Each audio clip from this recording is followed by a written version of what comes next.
Today on the Thomas Take Sports Podcast, I am going to say it. I'm going after Roger Goodell. In a tweet that I tweeted to Sports Illustrated Monday morning quarterback Peter King, if you don't know who Peter King is, you definitely should, especially if you consider yourself a pro football fan.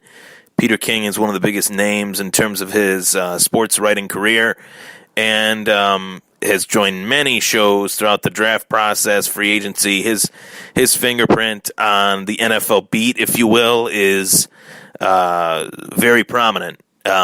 He's definitely got he's got the inside track into what is taking place in the National Football League. And Peter King asked his Twitter followers, which I am one of, he asked, who do you believe is the worst commissioner in sports and why? And I was the first person to tweet my response in regards to Peter King's tweet. And I said, Peter, without a doubt for me, it is Roger Goodell.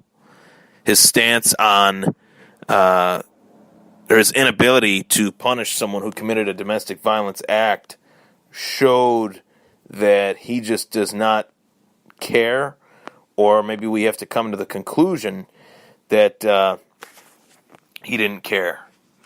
And it's something that I hate to say, I really do, but you really go back to that time with the whole Ray Rice situation, there was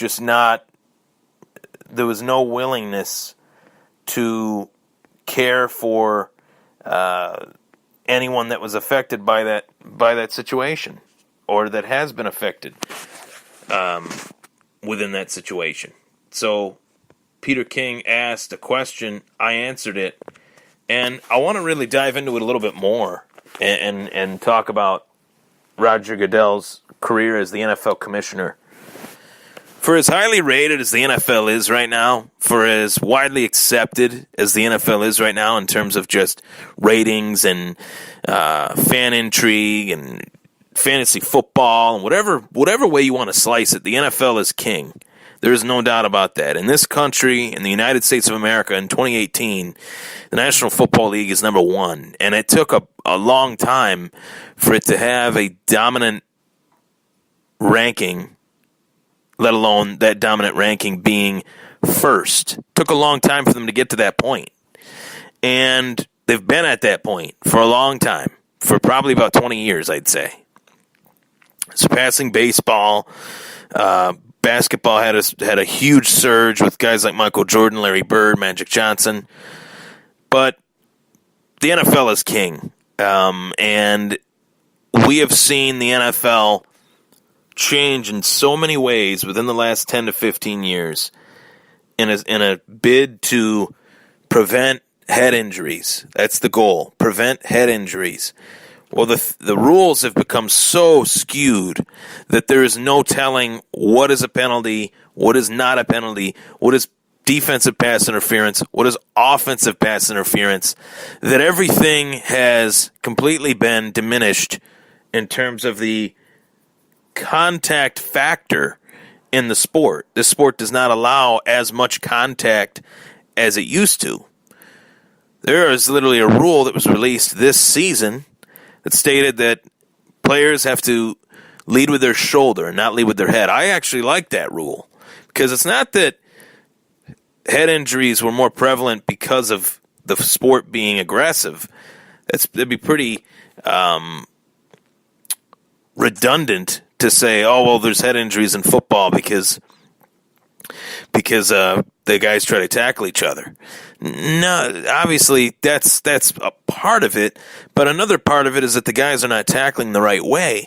Guys are looking to try to make the big hit. Guys are looking to make the big hit, stand over their opponent, and do a funky dance or whatever the heck they want to do. And these last few years, we've seen players lose their careers because of it. Guys like Ryan Shazier, who, great player, but there were multiple times where I'd be watching games with Ryan Shazier on the Pittsburgh Steelers defense, and he would not be tackling properly. So the NFL, rather than just brushing over the issue and just saying, well, this is what they need to do, they need to lead with their shoulders instead of their head, There needs to be a platformed discussion in which the commissioner of the NFL replays these images of these injuries, and you would see the reoccurring instances as to why these injuries are happening. And those injuries are happening because these guys are leading with their head. They're not tackling the right way. For Pete's sake, I was 7 years old playing Pop Warner football, or better known around here as Little Loop football in New York State, in Western New York. And I was taught to never lead with my head, ever. And anytime I did, I got hurt. Whether I meant to lead with my head or not, most of the time I didn't, but I was 7. And does a 7-year-old really know how to play football? Furthermore, should a 7-year-old even be playing football? Probably not. These kids play at such a young age that their body is not fully developed. And that is scary. Watching big hits, Pop Warner football. That is brain damage that is completely unnecessary. Not that brain damage is ever necessary, but just the visual of seeing two 7-year-old kids running into each other is just, it's disgusting, to be quite honest. I know I won't let my son play at that point in his life, if I have a son. Or even if I have a daughter, if she wants to play football too, that's cool with me. But the point is, Roger Goodell is the worst of the worst. You look across the sports landscape. You look across baseball, Robert Manfred. Or is it Peter Manfred? I don't even remember his first name. Commissioner Manfred. He has tried to change rules in baseball that need to be tweaked. We live in a different era. Things need to change. He's tried to bring technology into the game of baseball more so with this challenge, with the possibility of a pitch clock. I don't think that those are bad ideas. And I think they're very progressive ideas. I think they're ideas in which that casual baseball fans will open their eyes to baseball more. And if anything, it could help baseball. I've offered more rules to professional baseball in terms of what they could do to make the game more exciting. I think if a game goes into extra innings, the manager should have his pick as to who he wants to be in the batting lineup. For that first extra inning, that 10th inning, it's almost like a 10th inning create your own lineup rule. I like that. I like that even more than what the rule is that they have now, where they're going to introduce a runner on second to start an extra inning. I don't like that. You have to earn that runner on second scoring position. You have to earn that. And, whether people say, well, the game of baseball is too long, well, then don't watch it. They have their base. I'm a young guy. I'm 26 years old. I know a lot of other 26-year-old, 27, 28, 29, 30-year-old guys that watch baseball. Baseball's not going anywhere, especially with the money that they're able to make per franchise, per club, whatever you want to call it. Basketball has its star format where they try to get these super teams, and people love it. I'm not a fan of it. Most people love it. But that has helped their league, actually, to say to yourself, wow, they'd have LeBron James, Dwayne Wade, Chris Bosh. That helped the league because then it made all these other teams think to themselves, well, what can we do to match that? And ever since then, it's just been a contest. I don't really like that. But it is fun. I can't say it's not fun. I just think it's kind of corny. And then you have the NHL, which globally is just as big as any of the leagues, with, obviously the fact that you have Russia, Canada, USA, we'll just say the European scene. There's just so much talent coming to the NHL, young talent, that the NHL can hang their hats on for at least 10 to 20 years. Not many leagues have that luxury at this point outside of the NHL.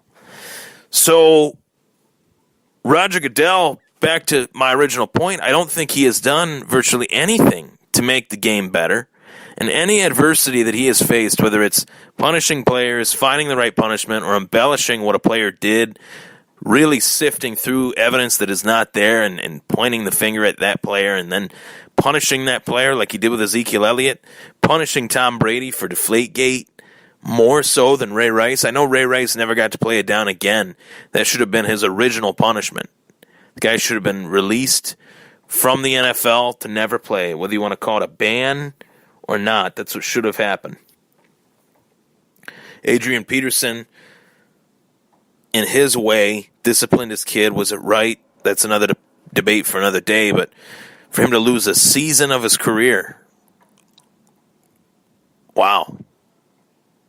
Zeke gets suspended 6, Brady gets suspended 4, and the guy that started all this crap of being a true POS and being in the public limelight for his actions was Ray Rice, and he got the least of it in terms of the initial punishment handed down to him by Commissioner Goodell.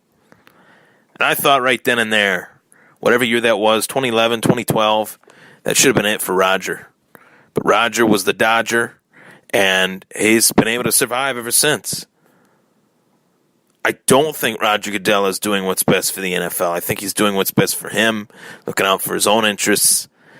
I personally would like to see, and I'm not saying this in any sort of way, people can take this for whatever they want to. I want to see a progressive leader of the NFL, whether it's a former African-American player or a former Caucasian player that is widely respected by all communities.